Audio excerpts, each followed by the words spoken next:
Magandang umaga, narito ang update ukol sa magiging lagay ng ating panahon. Kagabi ng 11:10, si Bagyong Kedan ay lumabas na ng ating area of responsibility.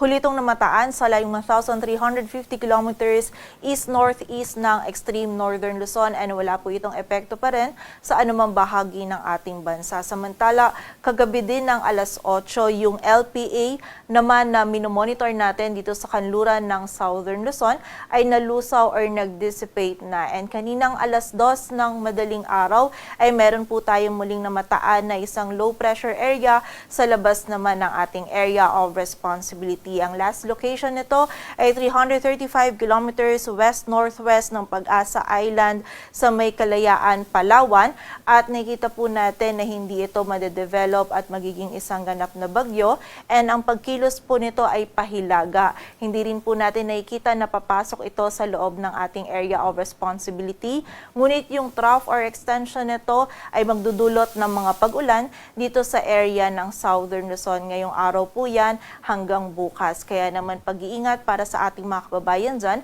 sa posibilidad ng mga pagbaha at pagguho ng lupa. Samantala, ang southwesterly wind flow naman ay nakaapekto pa rin dito sa Visayas at Mindanao at magdadala pa rin po ito ng mga kalat-kalat na pag-ulan, pagkidlat at pagkulog most likely for the next 2 days. Kaya expect po natin at most hanggang bukas po or most likely hanggang bukas yung malaking area pa rin ng Southern Luzon, Visayas at Mindanao ay makakaranas pa rin po ng mataas na tsansa ng mga pag-ulan, pagkilat at pagkulog dulot netong trough ng low pressure area and also ng southwesterly wind flow. Kaya muli po, doble ingat pa rin para sa ating mga kababayan sa posibilidad ng mga pagbaha at pagguho ng lupa.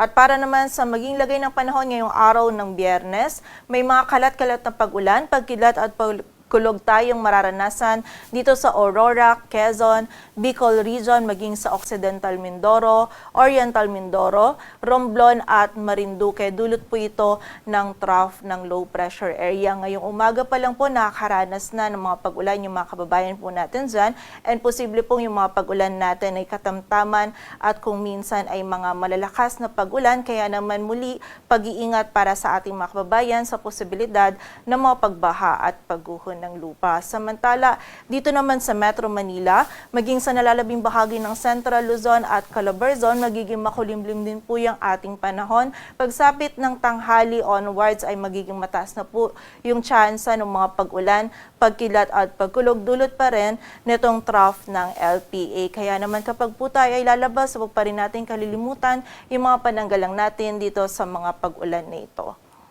Samantala, sa nalalabing bahagi ng Luzon, magiging bahagyang maulap hanggang sa maulap po yung ating kalangitan.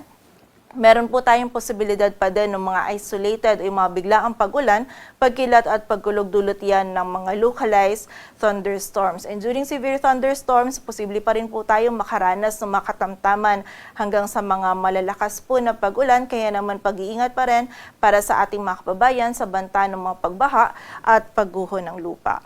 Agwat ng temperatura dito sa Metro Manila ay mula 24 to 31 degrees Celsius. Samantala, dito naman sa bahagi ng Palawan, sa buong bahagi ng Visayas at Mindanao, magiging maulap pa rin po yung ating kalangitan. Makakaranas pa rin tayo ng mga kalat-kalat na pag-ulan, pagkilat at pagkulog dulot po yan ng southwesterly wind flow. Posible pa rin yung katamtaman at kung minsan ay mga malalakas na pag-ulan, lalong-lalo na po dito sa area ng Palawan at Western Visayas. Kaya naman muli, maging alerto pa rin po para sa ating mga kababayan sa banta ng mga pagbaha at pagguho ng lupa. Agwat ng temperatura sa Cebu ay mula 25 to 30 degrees Celsius at sa Davao naman ay 25 to 32 degrees Celsius. Para naman sa lagay ng dagat baybayin ng ating bansa, wala po tayong nakataas na gale warning, kaya malaya makapalaot yung mga kababayan nating mga isda, pati na rin yung may mga maliliit na sasakyang pandagat. Dito sa Metro Manila, ang araw ay sisikat mamayang 5:47 ng umaga at lulubog mamayang 5:39 ng hapon.